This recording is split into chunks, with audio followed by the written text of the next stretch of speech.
سورة الملك مكية. بسم الله الرحمن الرحيم. تبارك الذي بيده الملك وهو على كل شيء قدير. الذي خلق الموت والحياة ليبلوكم أيكم أحسن عملا وهو العزيز الغفور.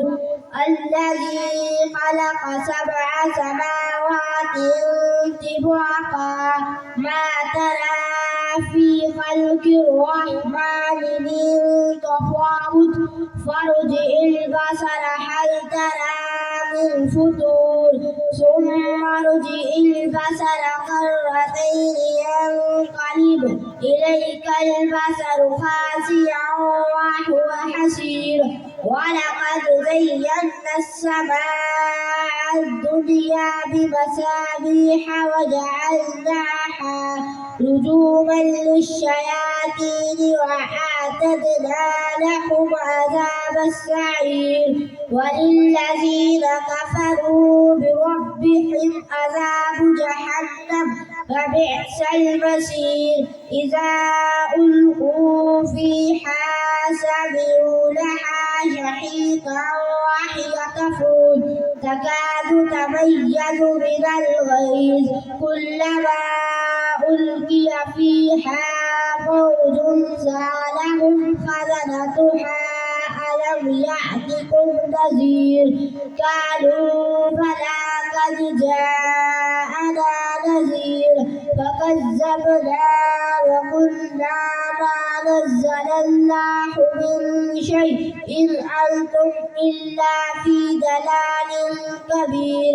وقالوا لو كنا نسمع أو نعقل ما كنا في أصحاب السعير فاعترفوا بذنبهم فسوقا لأصحاب السعير.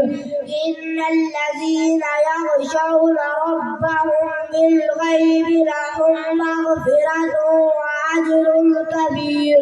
وأسروا قولكم أو اجهروا به إنه عليم بذات الصدور. ألا يعلم من خلق وهو اللطيف الخبير.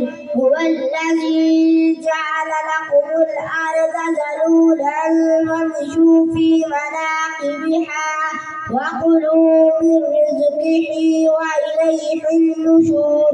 أأمنتم من في السماء أن يخسف بكم الأرض فإذا هي تمور أم أمنتم من في السماء أن يرسل عليكم حاسبا فستعلمون كيف نذير. ولقد كذب الذين من قبلهم فكيف كان نكير. أولم يروا إلى الطير فوقهم صافات ويقبضن ما يمسكهن إلا الرحمن إنه بكل شيء بصير. أمن هذا الذي هو جند لكم ينصركم من دون الرحمن إن الكافرون إلا في غرور. أمن هذا الذي يرزقكم إن أمسك رزقه بل لجوا في عتو ونفور.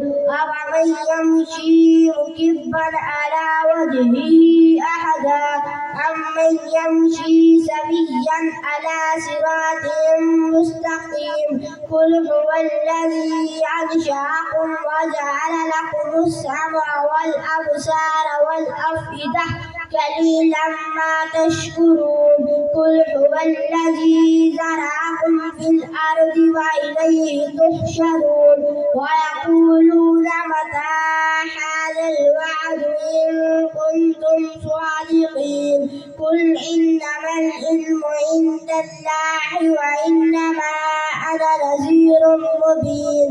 فلما رأوه زلفة سيئت وجوه الذين كفروا وقيل هذا الذي كنتم به تدعون. قل أرأيتم أرأيتم إن أهلكني الله ومن معي أو رحمنا فمن يجير الكافرين من عذاب أليم قل هو الرحمن آمنا به وعليه توكلنا فستعلمون من هو في ضلال مبين قل أرأيتم إن أصبح ماؤكم غورا فمن يأتيكم بماء معين صدق الله العظيم.